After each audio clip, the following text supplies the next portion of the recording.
최근에 우리가 뉴스를 들어보면 세상을 움직이는 강력한 힘은 무기나 무력에 있는 것이 아니라 말과 글에 있다 하는 생각을 해보게 됩니다. 저 멀리 지구 반대쪽에 이미 전쟁이 일어난 지 벌써 3년이 지나 4년이 다 돼가고 있죠. 아직까지 끝나지 않고 있고, 가깝게는 우리나라와 북한도 여전히 휴전 중이긴 하지만 언제 전쟁이 일어날지 모르는 그런 뉴스를 들으니까 참 이게 끝날 듯 해결될 듯 하면서도 끝나지 않는 것을 보게 됩니다. 그런데 최근에 우리나라의 한강이라는 어떤 소설가가 쓴 그 소설이 문학상을 받고, 그래서 너도나도 한국 사람 책을 별로 안 좋아하잖아요. 그런데 너도나도 그 책을 사기 위해서 품절 현상도 있고 품귀 현상에다가 웃돈을 얹어가지고 팔기도 하고, 지금 당근에도 여러분 그 책들이 많이 올라와 있지 않습니까? 그래서 사보려고 그렇게 한 거 보니까 이게 무기나 어떤 힘과 무력에 의해서 사람을 움직이고 세상을 움직이는 것보다 이 말과 글이 더 힘이 있구나, 이런 생각을 해보게 됩니다. 그래서 사람들은 펜이 칼보다 강하다 그런 얘기 하지 않습니까? 많은 책들이 있고 많은 글들이 사람들을 변화시키고 사람들을 새롭게 하고 더 나은 삶으로 사람들을 이끌어간다, 그 말에 동의가 됩니다. 특별히 우리는 예수 믿기 때문에 성경이야말로 우리의 삶을 변화시키는 데 있어서 강력한 힘이 되고 강력한 원동력이다, 그렇게 말씀을 드리고 싶어요.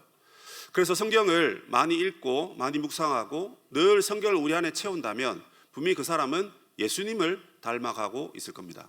적어도 저같이 목회자가 성경을 20년, 30년 계속 읽고 묵상하고 설교를 매주 합니다.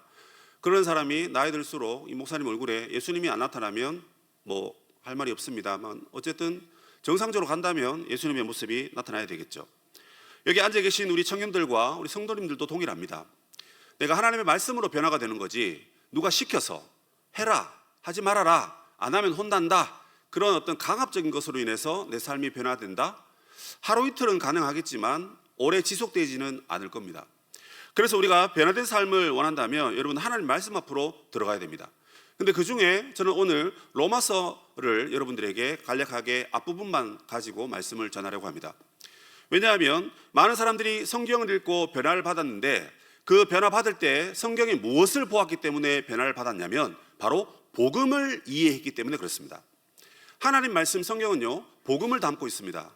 그래서 이 복음이 사람을 변화시킨다, 이 말에 우리는 동의할 수 있고, 많은 사람들이 세례받고 예수 믿어서 구원받은 삶을 살아가는데 그 이전과 이후의 삶으로 바뀌지 않습니까? 내 삶의 터닝 포인트는 복음을 알기 전과 복음을 알고 난 그 후다라는 것입니다. 근데 그 중에 로마서는 많은 성경들이 다 복음을 이야기하고 있지만 특별히 로마서는 복음의 진수, 복음의 핵심을 아주 일목요연하게 잘 설명하고 있습니다. 물론 이 책이 로마에 있는 교회, 그 교회에 있는 문제점들을 다루기 위해서 쓴 편지이기도 하지만 기본적으로 바울은 로마에 복음을 제대로 가르쳐 줘야 되겠다, 로마에 있는 교회에 복음을 다시 한번 가르쳐 줘야 되겠다, 그런 마음으로 이 글을 쓴 겁니다. 그래서 1장 1절에 보시면 바울이 이런 표현을 씁니다. 바울이 편지를 쓰면서 자기를 소개하면서 자기가 종이고 그 다음에 사도인데 자기는 하나님의 복음을 위하여 택하심을 입었다, 이렇게 표현하고 있습니다. 여기 보면 하나님의 복음, 여러분 성경을 읽을 때 성경 의미를 잘 이해를 하시려면 성경을 마치 처음 읽듯이 읽으셔야 됩니다. 성경을 낯설게 보라, 그 말입니다. 이 1장 1절 말씀에 어려운 단어는 없습니다.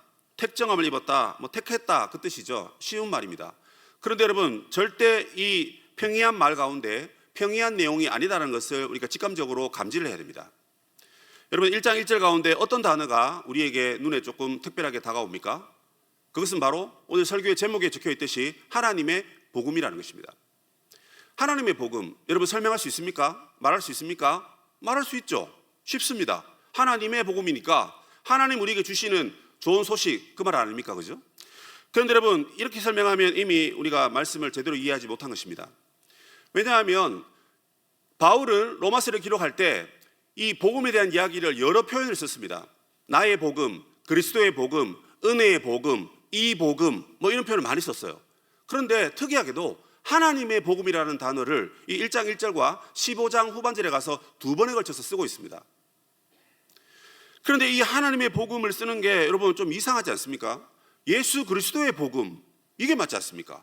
예수의 복음, 그리고 그게 내가 믿은 거라면 나의 복음, 이렇게 말하는 게 맞단 말입니다.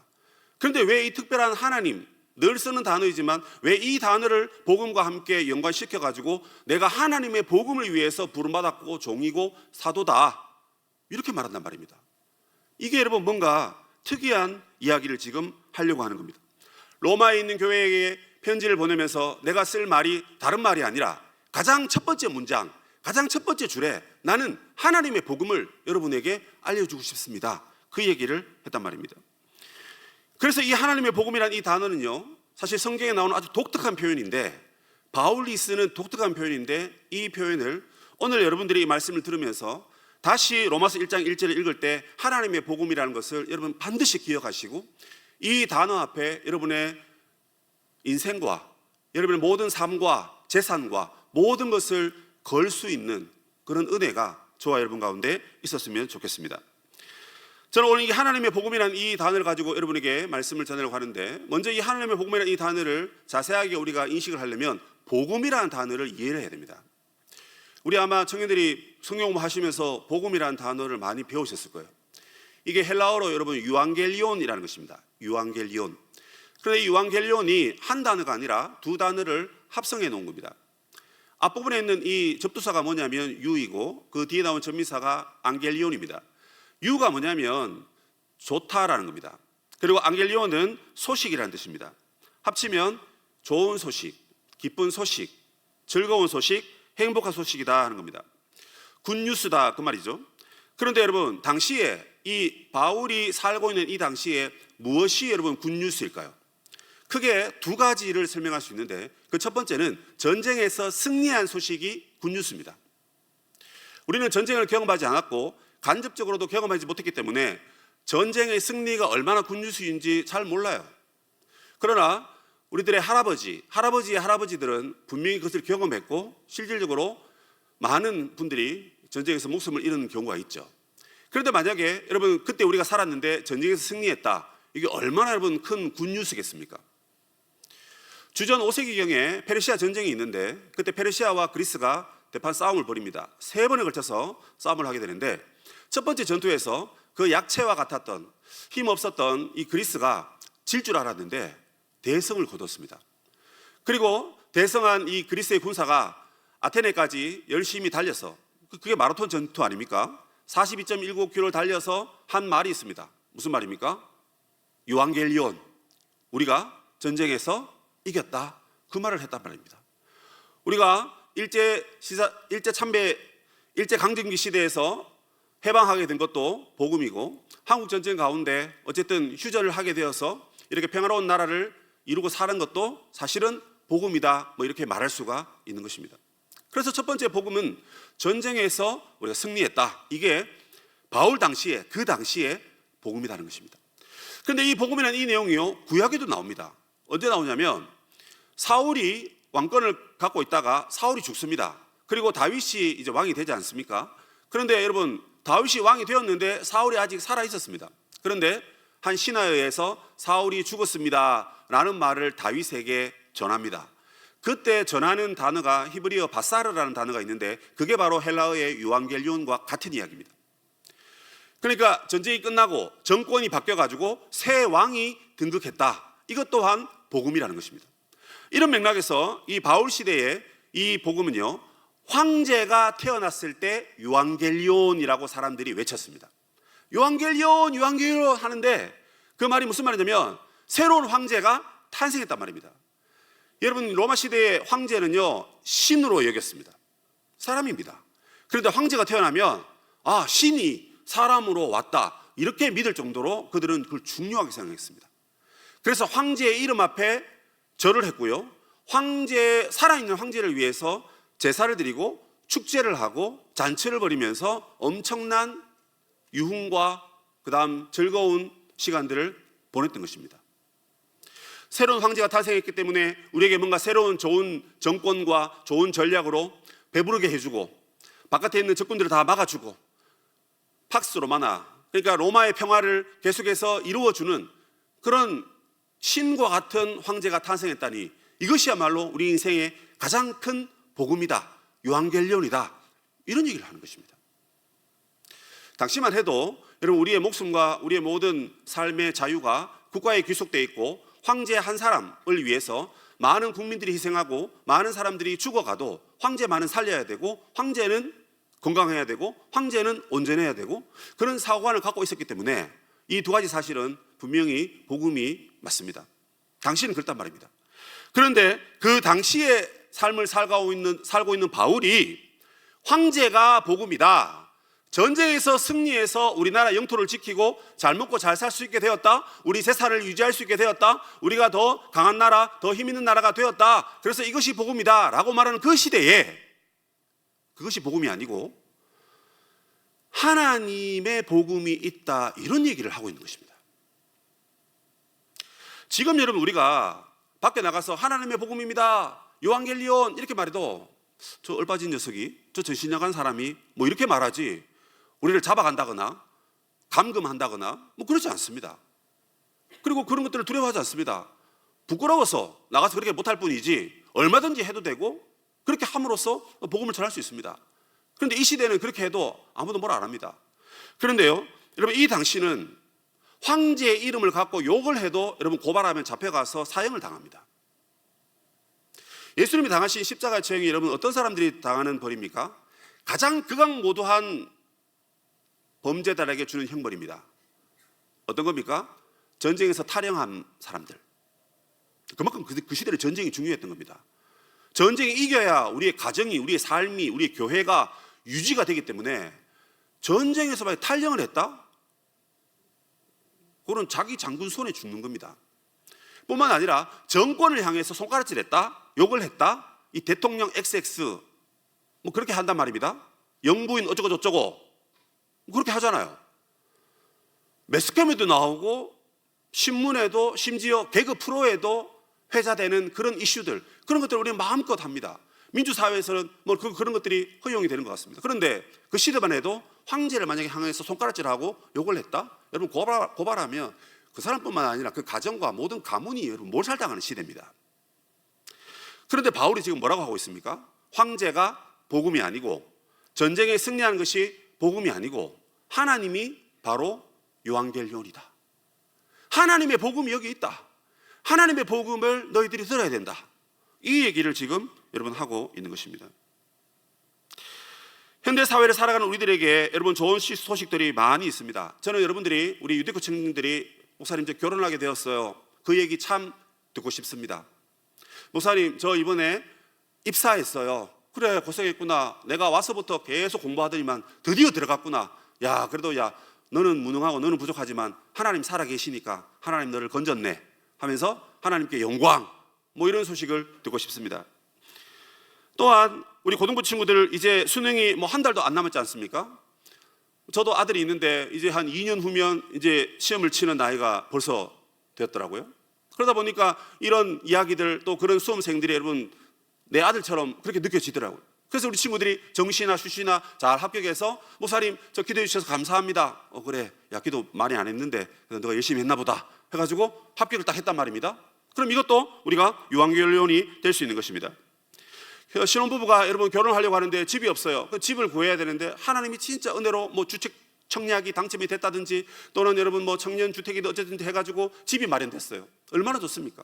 사실 뭐 집 없어서 결혼 못한 거 아닌데 그래도 결혼할 상대가 있는데 집도 구해지고 직장도 구해지고, 야, 이 얼마나 이게 여러분 요한겔리온 아닙니까?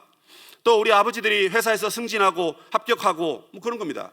병이 있는 사람이 다 죽고 가다가 살아나는 거, 이게 여러분 복음이 될 수 있지 않겠습니까? 이 지긋지긋한 인생, 이 한많은 인생, 돈이라도 왕창 쓰고 죽었으면 좋겠다 뭐 그러고 있는데 갑자기 나에게 돈이 덜컥 주어진 겁니다. 참 돈 앞에 여러분 장사 없습니다. 저도 맨날 토스하면서 그 토스에 복권을 주더라고요. 그걸 아침에 큐티 하듯이 하고 있는 거예요.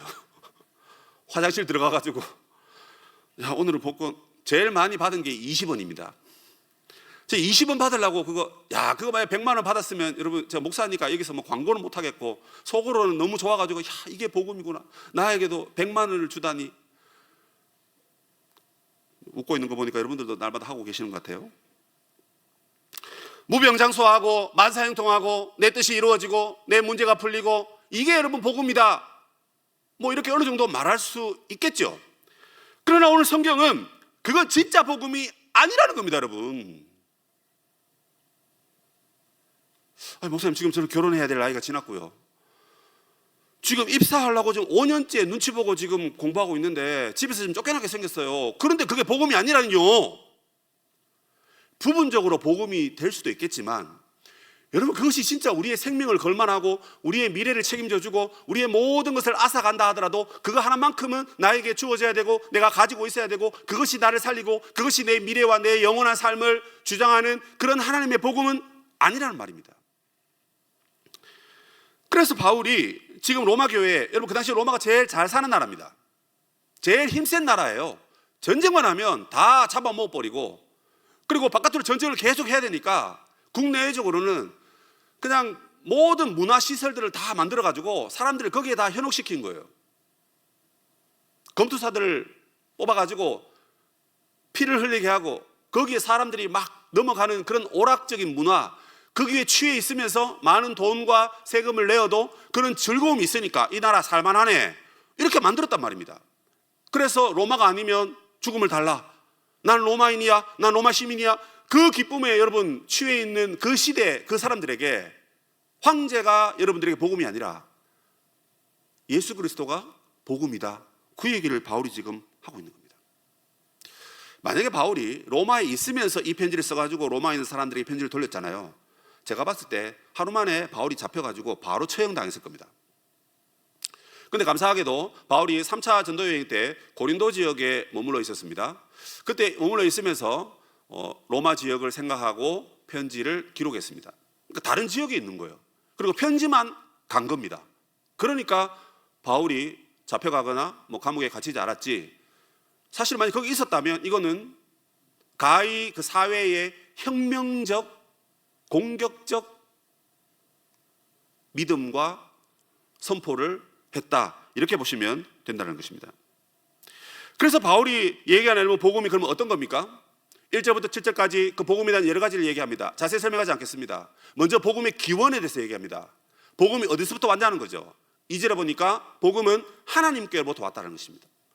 여러분, 무엇이 복음이냐? 내 안에서 뭔가 선한 게 나온 것이 복음이 아니라는 것입니다. 하나님이 우리 안에 선한 것을 주시는 것이 복음입니다. 그런데 하나님이 정신이 없어가지고 시간을 놓쳐가지고 갑작스럽게 우리에게 복음을 주신 게 아니라 성경에 보니까 미리 성경에 예언된 것이 이루어졌다, 그렇게 얘기합니다. 그 말은 여러분, 하나님의 복음은 원래 비역사적인 겁니다. 무슨 말입니까? 시간과 인간의 사회와 문화 가운데 있지 않았던 거란 말입니다. 그런데 그 하나님의 복음이 역사 속으로 들어왔다는 것입니다. 여러분, 역사 속으로 들어왔는데 이미 창세 전부터 우리에게 복음을 주기로 하나님이 작정하셨습니다. 그리고 창조하여서 그 복음을 태초부터 에덴 동산에 하나님이 복음을 우리에게 주셨어요. 선악을 알게 하는 나무의 열매를 먹지 마라, 그래야 너와 나의 관계가 지속되면서 나는 너의 하나님이 되고 너는 내 백성이 되고 이런 관계를 유지하며 살 수 있다. 이게 여러분 복음인 것입니다. 그러나 그 복음을 우리가 무시했고 복음을 없이 했습니다. 그래서 알아서 해야 됩니다. 그러나 하나님은 여자의 후손이라는 복음을 말씀하시고 우리를 구원하겠다라고, 반드시 구원하겠다고 약속을 주셨어요. 그 약속을 이루어가는 역사가 구약 역사입니다. 그리고 예수님이 오셨고 예수님이 그 약속을 다 이루시고 승천하셔서 이미 이제 끝났습니다. 모든 게 다 해결됐습니다. 이제 이 복음을 우리가 믿으면 됩니다. 여기까지 하나님이 모든 걸 다 주장하셨다는 말입니다.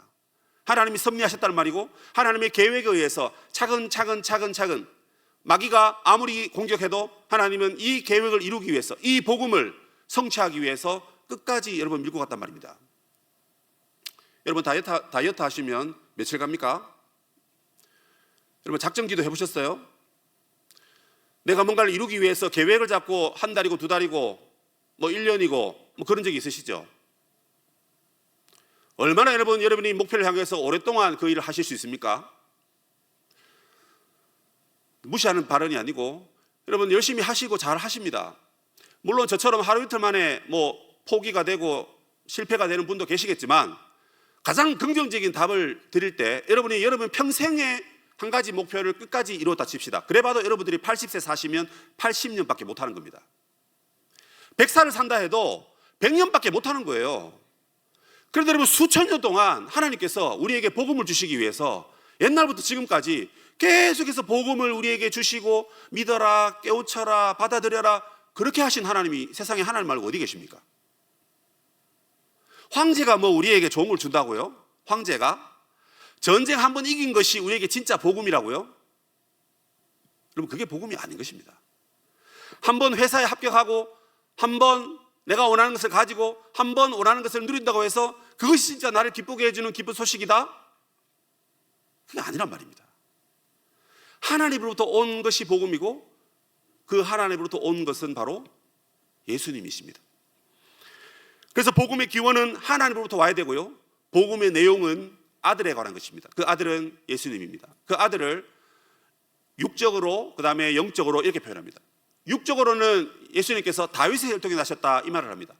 이 말이 왜 중요하냐면 하나님께서 과거에 다윗에게 언약을 주셨어요. 무슨 언약이냐면, 야, 너네들의 후손이 내가 영원히 이어지도록 하겠다, 그 얘기를 합니다. 그 말은 이제 이스라엘이 멸망하지 않겠다, 그 얘기죠. 근데 이 말은요, 여러분, 이스라엘의 어떤 눈에 보이는 그 국가가 멸망하지 않겠다, 그 말이 아닙니다. 하나님의 나라가 내가 너와 너의 후손을 통해서 하나님 나라를 맡기겠다, 그 뜻입니다. 그래서 다윗의 언약은 하나님 나라 언약입니다. 누가 하나님 나라를 다시 이 땅에 회복시킵니까? 다윗의 후손으로 오시는 메시아, 그 메시아가 바로 예수님이라는 뜻입니다. 그래서 하나님이 사람 되셔서 역시 역사 가운데 들어오신 겁니다. 복음이 여러분 역사 밖에 있었던 것입니다. 우리가 사는 인생이 역사입니다. 이 역사 가운데 여러분 복음이 없으면 어떻게 우리가 구원받습니까? 하나님이 여러분 복음을 역사 안에 집어넣어 주셨고, 하나님이 여러분 인간의 역사 가운데 들어오셔서 사람이 되셨습니다. 최근에 제가 제일 은혜가 되는 게 뭐냐면, 예수님이 이 땅에 오셔서 사람이 되신 것도 은혜가 됐는데 우리를 위해서 구원을 완성하신 것도 은혜가 됐어요. 그런데 여러분, 우리의 구원의 보증이 되시기 위해서 그 육신의 몸을 입고 지금 하늘로 승천하셔서 사람의 모습으로 하늘에 계신다는, 그게 저는 너무 은혜가 되더라고요. 근데 여기 오셔서 그거 하시고 다시 올라가실 때는 하나님만 올라가시고 육신이 안 올라가도 상관없는데, 원래부터 하나님만, 영적인 부분만 계셨던 하나님이 이 땅에 오셔서 육신을 입으시고 일부러 입으셨잖아요, 우리를 구원하기 위해서. 그리고는 그 육신을 갖고 하늘로 올라가셨다는 게 저는 너무 은혜가 된단 말입니다. 왜요? 우리도 나중에 예수님처럼 그 부활의 몸을 덧입을 것이기 때문에 그런 겁니다.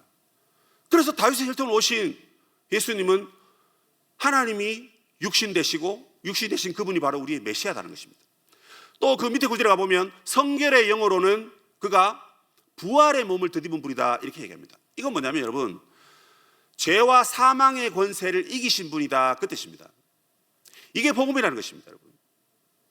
그래서 바울의 표현에 의하면 여러분, 사망을 이겼다, 이 다른 말로 뭐냐면 죽음을 없애버렸단 말입니다. 죽음을 죽였다, 뭐 이게 말이 되는지 모르겠지만 죽음을 죽였다, 이게 여러분 이해가 되시죠? 여러분, 죽음의 문제를 해결하셨습니까? 왜 우리는 자꾸 늙을까요? 왜 자꾸 우리는 흰머리가 생기고 주름살이 생기고 아무리 화장으로 커버를 해도 왜 갈수록 주름살이 생기고 몸이 처지고 근육이 빠지고, 왜 그럴까요? 죄 때문에 그런 겁니다, 여러분. 이게 과학적으로 여러분 설명이 안 된다는 거 아시죠? 저는 의사는 아니지만 의사들이 그렇게 얘기합니다. 신기하게도 아무리 좋은 약을 쓰고 좋은 걸 하고 암을 도려내고 수술을 하고 뭘 다 해도 왜 사람이 자연적으로 점점점 늙고 그래서 결국은 죽는 게, 이게 이해가 안 됩니다. 이게 설명이 안 됩니다. 뭐 자연 환경 문제입니까? 좋은 데 사는데도 그렇다란 말입니다. 왜 그렇죠? 우리 안에 죄가 있어서 그렇습니다. 그런데 이 죄 문제를 아무도 해결하지 못하는데, 그래서 위에서부터 오셔야 되는 거예요. 죄와 사망을 이기시는 예수님이 오셔야 되는 겁니다. 예수님이 오셔가지고 죽음 어디 있냐? 죽음 이리 와라. 죽음을 갖고 와서 죽었다가 살아나시기 때문에, 살아나 버렸기 때문에 죽음을 없애버린 거예요. 죽음을 죽이신 분이 예수님이신 것입니다. 이게 여러분 복음이라고 성경이 오늘 우리에게 말하고 있습니다. 그리고 복음의 목적에 대해서 얘기합니다. 그것은 5절에 나와 있듯이 바로 믿어 순종하게 하라니, 이렇게 되어 있습니다.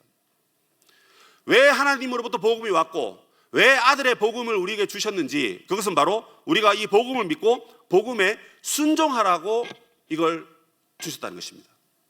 왜 여러분 이 복음에 우리가 순종해야 됩니까? 많은 사람들이 복음을 모르고 가짜 복음, 다른 복음을 쫓아서 멸망의 길로 가니까 그게 너무 가슴 아파서 하나님께서 얘들아, 내가 복음을 줬지 않았느냐, 이 복음을 믿고 순종해서 하나님의 사랑을 입고 하나님의 자녀로 살아가자. 여러분, 그런 목적으로 우리에게 복음을 주셨다는 것입니다. 그런데 여러분, 사탄이 제일 싫어하는 게 뭔지 아세요? 그게 뭐냐면 바로 여러분들이 복음을 못 듣게 하는 겁니다. 복음을 들었다면 더 많은 이해를 못하게 하는 것이 사탄의 전략입니다. 그래서 교회에 오지 않아서 복음적으로 살지 못하는 사람도 있지만, 교회에 왔는데 복음을 이해하지 못하고 대충 듣고 그래 뭐 나중에 하지 뭐 하고는 복음을 안 듣고 있는 것이 사실 더 악한 겁니다. 근데 여러분, 그 사탄이 여러분 그걸 얼마나 우리를 유혹할지 모릅니다. 그래서 제가 생각해 보니까 사탄이 우리가 뿌려놓은 가라지가요, 이 가짜 복음이 두 종류입니다. 하나는 세상에 있고 하나는 교회 안에 있습니다. 세상에 있는 건 뭐냐면 아까 말했던 그런 것들입니다. 남들 다 결혼 잘하고 다 취업 잘하고 돈 잘 버니까 온갖 방법을 다 동원해서 그렇게 돈 벌면 되고 좋은 사람 만나면 되고 좋은 거 이루면 되고 성공하면 되고 그래서 인정받으면 되고, 그게 여러분 복음이라는 것입니다. 그래서 예수 믿는 이유가 뭐냐면 내가 내 일의 성공을 위해서 예수 믿으면 예수님이 도와주니까, 하나님이 도와주니까, 하나님 복 주니까, 그래서 믿더라는 겁니다. 그래서 잘 되면 하나님께 영광이 아니고 내가 잘 돼서, 내가 노력해서, 그래 내 계획대로 됐다, 내가 성공하기 위해서 이렇게 살았는데 다들 세상에 성공을 위해서 얼마나 있는데 내가 예수 믿으면서 성공하니까 야, 예수님 나 도와줬네, 더 잘 됐네 하고는 자기 영광에 충만해가지고 그냥 교만하게 살아가는 사람들이 그렇게 많더란 말입니다. 그래서 여러분, 교회 밖에 세상에 가짜 복음이 너무 많습니다. 그런데 여러분, 복음이 진짜 복음인 이유는 여러분 제가 생각하기에 세 가지가 충족돼야 됩니다. 첫 번째는요, 보편성입니다. 무슨 말입니까? 모든 사람에게 다 혜택이 가야 됩니다. 그게 복음이죠. 그런데 여러분, 성공한 사람은요, 여러 사람을 다 밟았기 때문에 자기가 성공한 겁니다. 그 밑에 있는 사람들한테 미안해해야 됩니다. 내가 너를 밟았으니까 내가 1등 했고 나머지는 다 별거 아니다, 이거거든요. 그럼 이게 보편적입니까? 여러분, 보편적이라는 게 뭐예요? 너도 좋고 나도 좋고 이렇게 된단 말입니다. 그게 됩니까? 안 됩니다. 그래서 사업의 성공, 일의 성공, 행복 추구, 내가 행복하려면 남을 뭐예요? 희생시키고, 이게 세상입니다, 여러분. 두 번째는 뭐냐면 지속성입니다. 지속성. 계속 그게 기쁜 소식이 나는 거예요. 계속. 성공에 목말라하는 사람이 여러분 한번 성공하면 왜 그 다음 성공을 하려고 하고 왜 그 다음 길을 왜 또 가려고 합니까? 안 채워지니까. 그래서 성공한 사람이 또 맛을 봤다고 또 성공을 위해서 자기를 갈아 넣지 않습니까? 갈아 넣는데 인간관계 다 무시되고 자기의 개인적인 생활 다 무시되고 하나님이고 뭐가 없어요. 그냥 그 성공을 위해서 그냥 미친 듯이 달려갑니다. 진짜 미친 사람입니다. 그래서 성공했습니다. 그럼 더 이상 이제 만족하면 되죠. 만족이 올까요? 제가 보니까 만족이 안 와요. 말해보면 계속 거기에 그냥 꽂혀 있어요. 거기에 미쳐 있어요. 근데 세상은 그걸 여러분 잘한다고 말하지 않습니까? 야, 그거 하려면 거기에 미쳐야 돼. 여러분가 미쳐도 예수님께 미치고 하나님께 미쳐야 되지. 그런데 미치면 여러분 그게 복음이 아닌데, 지속성이 없는데 좋다. 그럼 그렇게 여러분 미칩시다. 그러면 오늘도 성공하고 날마다 성공해서 죽을 때까지 성공합시다. 자, 그러면 죽고 난 다음에 어떻게 하실 겁니까? 지속성이 없잖아요. 이 땅에서도 복음이 돼야 되고 죽었어도 유한결론이 돼야 되는데 죽고 난 다음에 여러분 없는데. 그리고 세 번째, 이 기쁨의 강도가 가장 강력한 강도가 돼야 됩니다. 가장 강력한 강도. 근데 세상에 여러분 배고플 때는 진짜 김치에 밥만 먹어도 맛있다고 그러는데, 배가 조금 찼는데 아무리 맛있는 걸 갖다 줘도 한계 효용 체감의 법칙에 의해서 우리가 맛있는 것을 느낍니까? 못 느낍니까? 못 느낍니다. 성공도 마찬가지입니다. 돈요, 제가 돈을 많이 만져보지 못했지만 만약에 여러분 돈을 많이 갖고 있다고 칩시다. 그럼 그게 여러분 처음에는 야, 돈이 많네, 아유 좋다 하다가도 보니까 나보다 더 돈 많은 사람들도 많고, 그리고 돈 많은 게 잘 쓰지도 못하고, 그러다 보니까 이게 결국 나에게 만족이 안 되더라는 것입니다. 갈수록 여러분 강도 높은 쾌락과 강도를 기쁨을 우리에게 줘야 되는데 이 주는 게 없어요.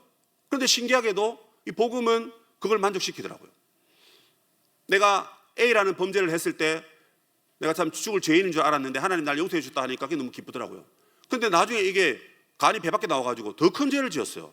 그런데 그 더 큰 죄도 하나님이 용서해 주신다니까 어이구야, 옛날에도 기뻤는데 이게 더 기쁜 거예요. 그런데 여러분, 이게 점점점 올라가도 뭡니까? 하나님의 복음과 하나님의 용서는 우리의 가치와 우리의 생각을 뛰어넘기 때문에 우리가 어떤 죄를 짓더라도 하나님은 그 반드시 용서하시는 분이거든요. 그때 느끼는 우리의 희열과 우리의 감격과 우리의 기쁨은 올라갈수록 여러분 더 커지는 법입니다. 이 외에도 여러 가지 예를 들 수 있겠지만 이 보편성과 지속성과 가장 강력한 기쁨이 되어야 된다는 이 사실만 보더라도 이 땅에 있는 이 세상의 복음은 쓰레기입니다. 여러분, 쓰레기예요. 두 번째는 여러분, 교회 안에 가짜 복음입니다.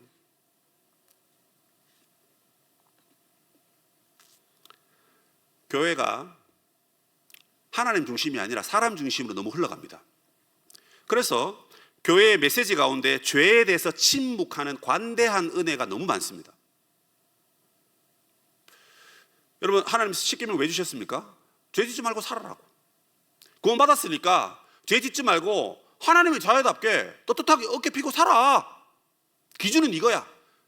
기준 어겼다고 지옥 가는 건 아니야. 하지만 기준을 지키면서 하나님 기쁘시게 하고 너도 거룩하게 살아야지, 그겁니다. 그런데 여러분, 그 수많은 죄를 저지르면서 그걸 여러분 어떻게 합니까? 다 덮어버립니다.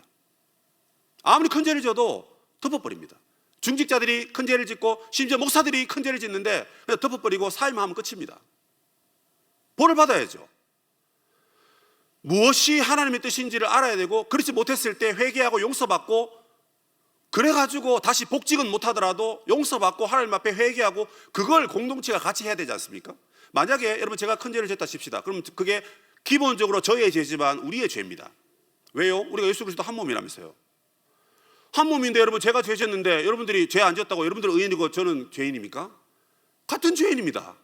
옆에 있는 누가 죄를 지었을 때 함께 회개하고, 야 그러면 안 돼, 권면하고, 야 똑바로 같이 하자, 이렇게 말하면서 죄에 대해서는 엄하게 말하되 은혜와 자비로 그 사람들을 품고 이렇게 가야 되는데, 이게 앞에 게 없어 사라져 버렸어요 지금. 그래서 교회에 일하는 분들이 사실 다 죄인이지만 이런 죄를 덮어버리니까 괜찮은가 보다 해가지고 일은 열심히 합니다. 그러나 그 죄의 본성이 여러분 어디 갑니까? 죄의 본성이 튀어나옵니다. 그러다 보니까 일하다가 짜증나고 시행길 나니까 막 집어 던지고 싸우고, 난 안 해, 도망가 버리고. 이게 여러분 교회 직분자들의 모습입니다.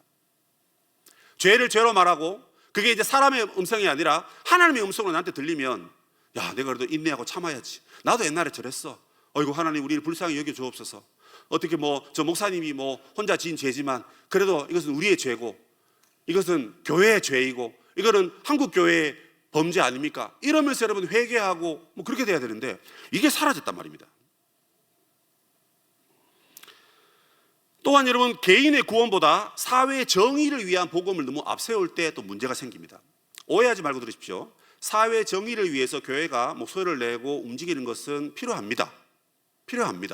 문제는 각 개인의 구원에 대해서는 관심이 없고 그냥 인원만 채워가지고 가서 이거 하면 된다라고 생각하는 그 교회의 지도자들의 잘못된 판단, 이거 옳습니까?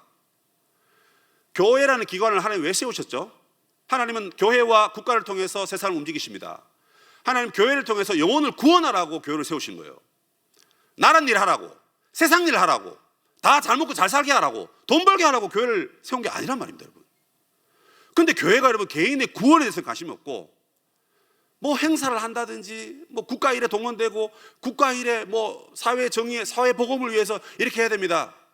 오해하지 마세요. 저희가 외국인도 돕고 장애인도 돕고 우리 북한에서 오신 분도 돕잖아요, 그죠? 필요합니다. 개인의 구원을 향해서 잘 하고 있으면서 그까지 간 겁니다. 근데 이건 없고, 우리 무조건 외국인 섬겨야 되고, 무조건 우리 장애인 섬겨야 되고, 무조건 우리가 북한 사람 섬겨야 되고, 이거 아니란 말입니다, 여러분. 왜요? 그게 가짜 복음이란 말입니다, 여러분.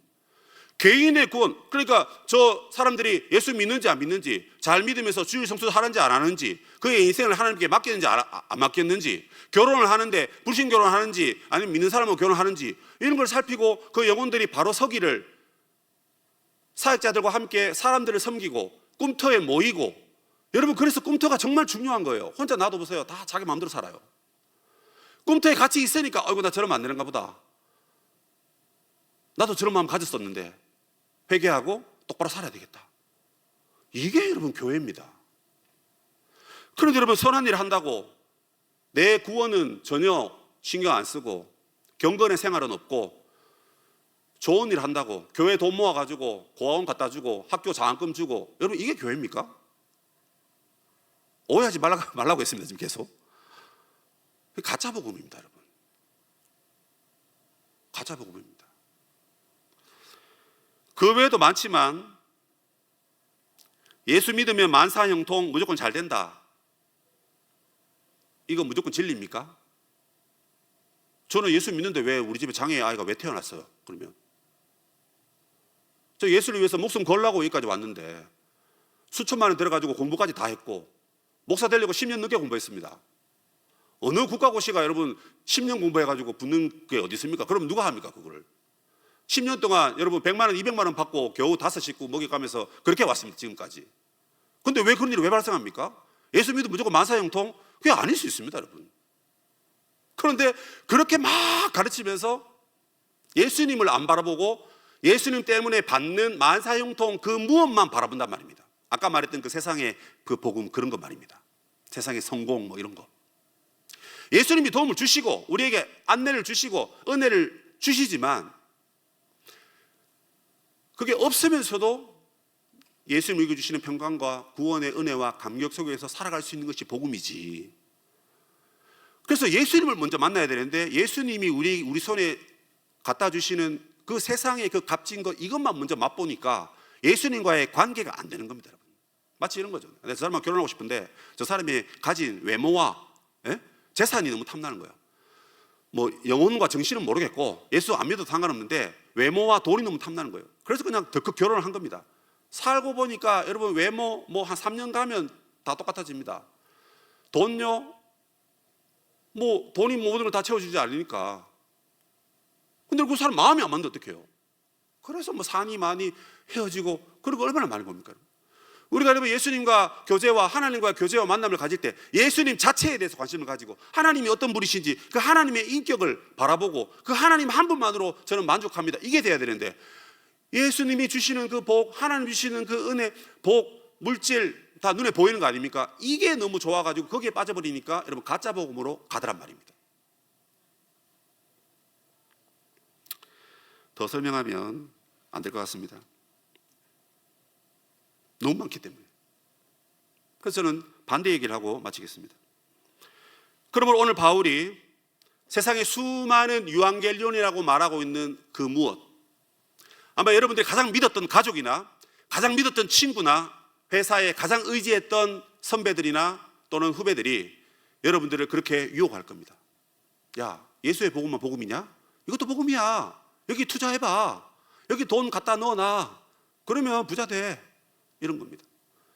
야, 이 회사 들어가야 돼. 이거 해야 돼. 언제 거기서 땀 흘리면서 그렇게 고생하냐? 편하게 돈 버는 거야. 이런 것들 말입니다. 그런데 오늘 우리가 충격적인 사실로 받아들여야 될 것이 이것입니다. 바울은 그런 것들이 복음이 아니라 가짜 복음에 속지 말고 하나님의 복음을 위해서 살아가라는 것입니다. 그래서 성경에 이렇게 말하죠. 그 5절입니까? 거기 보면 너희들이 6절입니다. 너희도 그들 중에서 예수 그리스도의 것으로 부르심을 받은 자니라. 이 부분입니다. 이 부분이 너무 은혜가 됩니다. 내가 누구 거라고요? 연애하면 그러잖아. 뭐 난 당신 거, 뭐 자기 거 이딴 소리 하는데 뭐 많이 하세요. 근데 그보다 더 상위의 개념이 뭐다? 내가 누구 거라고요? 연애하는 친구들이 이 말씀의 은혜를 좀 받아야 돼요.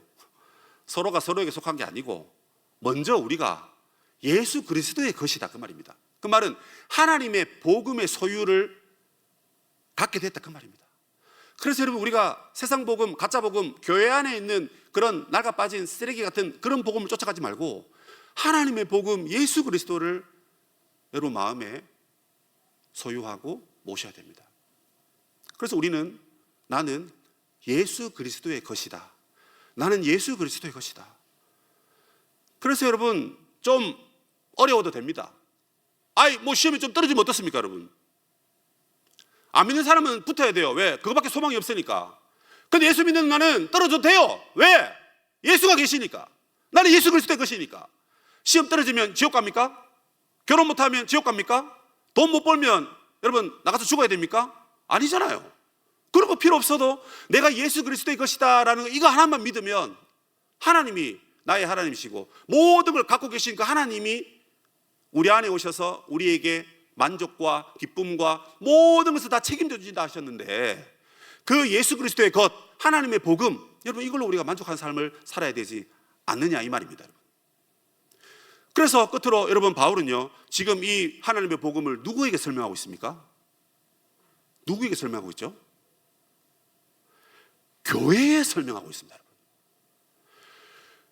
교회 밖에 있는 불신자들에게 이걸 말하는 게 아니고 교회 안에 있는 여러분들에게 지금 말하고 있다는 말입니다. 여러분, 그 말은 우리 안에 지금 복음이 없단 말입니다. 여러분, 다 바깥을 바라보고 다 세상 복음 바라보고 다 가짜 복음 바라보고 어떻게 하면 더 복 받을까, 어떻게 하면 더 건강하게 살까, 어떻게 하면 더 누릴까, 이걸 향해서 생각하고 가지 하나님의 복음을 마음에 담고 있지 않더란 말입니다. 그러니까 바울이 첫말부터 내가 하나님의 복음을 너희한테 전하고 싶다고 그렇게 말했거든요. 여러분, 죽어가는 저 죄인들에게, 감옥에 가서 죄수들에게 하나님의 복음을 믿으십시오, 이게 맞다라고 우리가 그렇게 박수 치지 않습니까?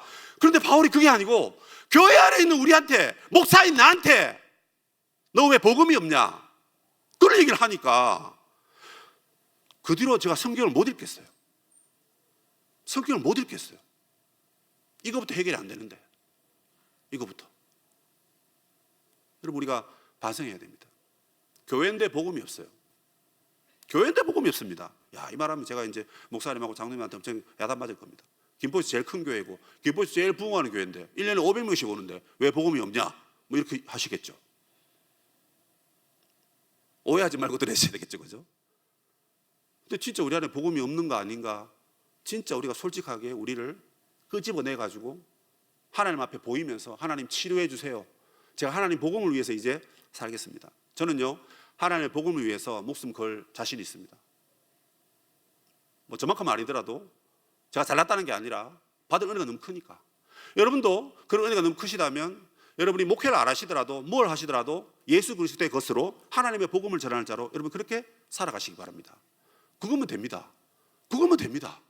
꼭 합격해야 되고 꼭 가져야 되고 소유해야 되고 누려야 되고 성공해야 되고 골인해야 되고 완성해야 되고, 그런 모든 세상적인 가짜 복음 앞에 여러분 굴복하지 마십시오. 그거 되면 좋고 안 돼도 괜찮다. 예수 그리스도의 것이고 내 안에 하나님의 복음이 있다. 그래서 복음이 없이는 나는 아무것도 아니다.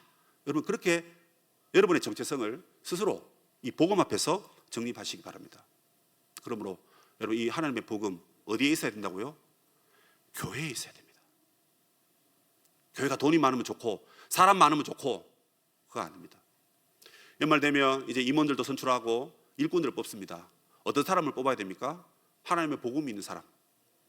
뽑힌 사람들은 내가 복음이 있는가 착각할 수도 있는데 괜찮습니다. 여러분, 하나님의 복음을 위해서 달려가면 되기 때문에 하나님의 복음을 위해서 내가 어떻게 헌신할까, 이런 생각을 하고 임원을 하고 꿈도 섬김을 하고 우리가 해야 할 일을 여러분 섬겨가면 그거면 되는 겁니다.